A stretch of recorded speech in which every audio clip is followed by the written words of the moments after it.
చాలామంది డైరెక్టర్లు ఈ మధ్య అందరూ పెద్ద డైరెక్టర్లు అని పేరు తెచ్చుకున్న వాళ్ళంతా పార్ట్ 1 పార్ట్ 2 చేస్తున్నారు కదా, మనం చేద్దామని సినిమాలు చేస్తున్నారు. ఈ మధ్య పార్ట్ 2 కోసం పార్ట్ 1ని చెడగొడుతున్నారు అనే ఫీలింగ్ అయితే నాకు అనిపించింది.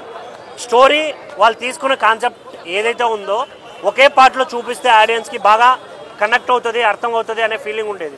బట్ ఇప్పుడు ఏంటి, డబ్బుల కోసం చేస్తున్నారో లేకుంటే కలెక్షన్లు చూపించడానికి చేస్తున్నారో తెలియట్లేదు. అందరూ పార్ట్ 1 పార్ట్ 2 చిన్న సినిమా కావచ్చు, పెద్ద సినిమా కావచ్చు, ప్రతిదీ పార్ట్ 1 పార్ట్ 2. దానివల్లే ఫస్ట్ పార్ట్ పోతుంది అనే ఫీలింగ్ అయితే వచ్చింది. ఈ మధ్య చాలా ఫస్ట్ పార్ట్లు పోయాయి. అలాగే ఇది కూడా సేమ్ అంతే అనిపించింది. సినిమా మొత్తంలో ఓన్లీ వన్ మ్యాన్ షో తారకన్నా వి లవ్ యూ. నీ పర్ఫార్మెన్స్ వేరే లెవెల్. అసలు ఒక్కడే సినిమా మొత్తం మాస్ డైలాగులు కావచ్చు, డ్యాన్స్ కావచ్చు, ఫైట్ కావచ్చు, బ్యాక్గ్రౌండ్లో ఎంతమంది యాక్టర్లు ఉన్నా ఓన్లీ వన్ అండ్ ఓన్లీ తారకన్నా వేరే. అసలు ఆ డైలాగ్స్ కావచ్చు, డ్యాన్స్ స్టెప్పులు, చాలామంది ఏంటంటే వింటేజ్ తారకన్నా కనబడతాడు ట్రైలర్లో అన్నారు. అలా ఏం అనిపించలేదు. ఏదైతే మన RRRలో క్యారెక్టరైజేషన్ ఉందో సేమ్ సిమిలర్గా అనిపించింది. ఫాదర్ క్యారెక్టర్ అలాగే అనిపించింది, కొడుకు క్యారెక్టర్ అలాగే అనిపించింది. ఇంకొకటి అనిరుద్, చాలా నెగిటివిటీ ఉంది అనిరుద్కి. తెలుగు అంటే లైట్ తీసుకుంటాడు, ఏం పెద్దగా పట్టించుకోడు అనే ఇది ఉంది చాలామంది కూడా. బట్ ఈ సినిమాతో మాత్రం చాలా బాగా చేశాడు, చాలా బాగా చేశాడు. ఆ మ్యూజిక్ కావచ్చు, ఇదంతా చాలా నచ్చింది నాకైతే. ఎందుకంటే ఆ బ్యాక్గ్రౌండ్ స్కోర్కి, ఆ డైలాగ్స్కి ఏదైతే రావాలో ఆ ఎలివేషన్స్ ఇచ్చాడు. కొన్ని పోస్టర్స్కి సినిమా బాగుందన్నా లేదన్నా బాగాలేదు. సినిమా బాగలేదు ఎందుకంటారు అంట. సినిమా బాగలేదు అసలు. సినిమా చూసావు నువ్వు? సరే, సినిమా చూసావా? సినిమా చూసావా నువ్వు? చూసారు. ఎన్ని గంటలు చూసావు? 1 o'clock. అదే నీకు నిద్ర వచ్చుంటది అయితే. 1 గంట చూసాక నీకు నిద్ర వచ్చుంటది. సినిమా అయితే చాలా బాగుంది. సినిమా బాగలేదు నీకులాంటి వాడికే తెలుస్తుంది. అందరి దగ్గర మాట్లాడుకోవాలి ప్రతి కూడా. Thank you.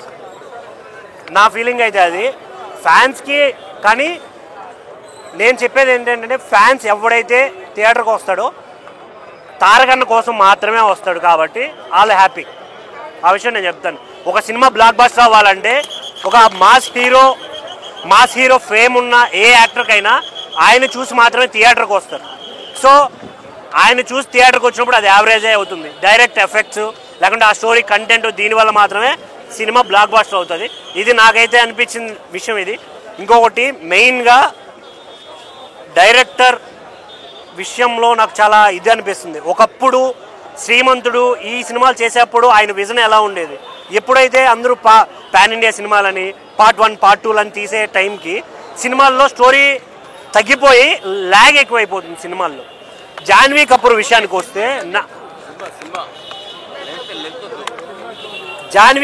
విషయానికి వస్తే నేనైతే అసలు చాలా డిసప్పాయింటెడ్. అసలు ఒక తెలుగు అమ్మాయిలాగా కూడా కనిపించట్లేదు. ఆ డైలాగ్ వర్షన్స్ కావచ్చు, ఆమె ప్రెజెన్స్ కానీ థియేటర్లో స్క్రీన్ పైన అలా కనిపించట్లేదు. డైలాగ్ మొత్తం తిప్పి కొట్టిన 5 నిమిషాలు కూడా సినిమాలో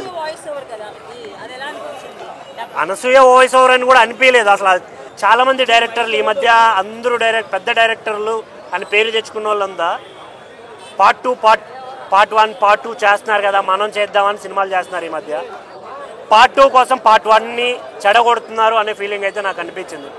స్టోరీ వాళ్ళు తీసుకున్న కాన్సెప్ట్ ఏదైతే ఉందో ఒకే పార్ట్లో చూపిస్తే ఆడియన్స్కి బాగా కనెక్ట్ అవుతుంది, అర్థం అవుతుంది అనే ఫీలింగ్ ఉండేది.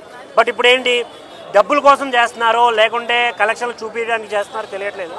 అందరూ పార్ట్ 1 పార్ట్ 2 చిన్న సినిమా కావచ్చు, పెద్ద సినిమా కావచ్చు, ప్రతిదీ పార్ట్ 1 పార్ట్ 2. దానివల్లే ఫస్ట్ పార్ట్ పోతుంది అనే ఫీలింగ్ అయితే వచ్చింది. ఈ మధ్య చాలా ఫస్ట్ పార్ట్లు పోయాయి. అలాగే ఇది కూడా సేమ్ అంతే అనిపించింది. సినిమా మొత్తంలో ఓన్లీ వన్ మ్యాన్ షో తారకన్నా వి లవ్ యూ. నీ పర్ఫార్మెన్స్ వేరే లెవెల్. అసలు ఒక్కడే సినిమా మొత్తం మాస్ డైలాగులు కావచ్చు, డ్యాన్స్ కావచ్చు, ఫైట్ కావచ్చు, బ్యాక్గ్రౌండ్లో ఎంతమంది యాక్టర్లు ఉన్నా ఓన్లీ వన్ అండ్ ఓన్లీ తారకన్నా వేరే. అసలు ఆ డైలాగ్స్ కావచ్చు, డ్యాన్స్ స్టెప్పులు, చాలామంది ఏంటంటే వింటేజ్ తారకన్నా కనబడతాడు ట్రైలర్లో అన్నారు. అలా ఏం అనిపించలేదు. ఏదైతే మన RRRలో క్యారెక్టరైజేషన్ ఉందో సేమ్ సిమిలర్గా అనిపించింది. ఫాదర్ క్యారెక్టర్ అలాగే అనిపించింది, కొడుకు క్యారెక్టర్ అలాగే అనిపించింది. ఇంకొకటి అనిరుద్, చాలా నెగిటివిటీ ఉంది అనిరుద్కి. తెలుగు అంటే లైట్ తీసుకుంటాడు, ఏం పెద్దగా పట్టించుకోడు అనే ఇది ఉంది చాలామంది కూడా. బట్ ఈ సినిమాతో మాత్రం చాలా బాగా చేశాడు, చాలా బాగా చేశాడు. ఆ మ్యూజిక్ కావచ్చు, ఇదంతా చాలా నచ్చింది నాకైతే.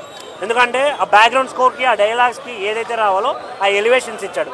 కొన్ని పోస్టర్స్కి సినిమా బాగుందన్నా లేదన్నా బాగాలేదు బాగాలేదు సినిమా బాగాలేదు ఎందుకంటారు అంట సినిమా బాగాలేదు అసలు సినిమా చూసావు నువ్వు సరే సినిమా చూసావా చూసావా రే సినిమా చూసావా నువ్వు చూసారు ఎన్ని గంటలు చూసావు 1 o'clock అదే నీకు నిద్ర చూంటది అయితే 1 గంట చూసాక నీకు నిద్ర thank you so much cinema అయితే చాలా బాగుంది సినిమా బాగాలేదు ఇలాంటి వాడికే తెలుస్తుంది అందరి దగ్గర పెట్టుకుని మాట్లాడుకోవాలి ప్రతి కూడా థ్యాంక్ యూ నా ఫీలింగ్ అయితే అది ఫ్యాన్స్కి కానీ నేను చెప్పేది ఏంటంటే ఫ్యాన్స్ ఎవడైతే థియేటర్కి వస్తాడో తారకన్న కోసం మాత్రమే వస్తాడు కాబట్టి వాళ్ళు హ్యాపీ ఆ విషయం నేను చెప్తాను ఒక సినిమా బ్లాక్ బస్టర్ అవ్వాలంటే ఒక మాస్ హీరో ఫేమ్ ఉన్న ఏ యాక్టర్కైనా ఆయన చూసి మాత్రమే థియేటర్కి వస్తారు సో ఆయన చూసి థియేటర్కి వచ్చినప్పుడు అది యావరేజే అవుతుంది డైరెక్ట్ ఎఫెక్ట్స్ లేకుంటే ఆ స్టోరీ కంటెంట్ దీనివల్ల మాత్రమే సినిమా బ్లాక్ బస్టర్ అవుతుంది ఇది నాకైతే అనిపించిన విషయం ఇది ఇంకొకటి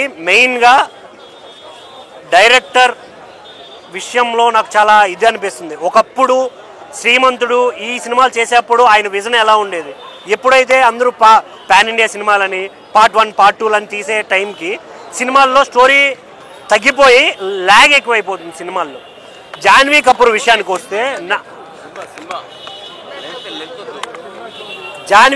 విషయానికి వస్తే నేనైతే అసలు చాలా డిసప్పాయింటెడ్ అసలు ఒక తెలుగు అమ్మాయిలాగా కూడా కనిపించట్లేదు ఆ డైలాగ్ వర్షన్స్ కావచ్చు ఆమె ప్రెజెన్స్ కానీ థియేటర్లో స్క్రీన్ పైన అలా కనిపించట్లేదు డైలాగ్ మొత్తం తిప్పి కొట్టిన 5 నిమిషాలు కూడా సినిమాలో అనసూయ వాయిస్ ఓవర్ అని కూడా అనిపించలేదు అసలు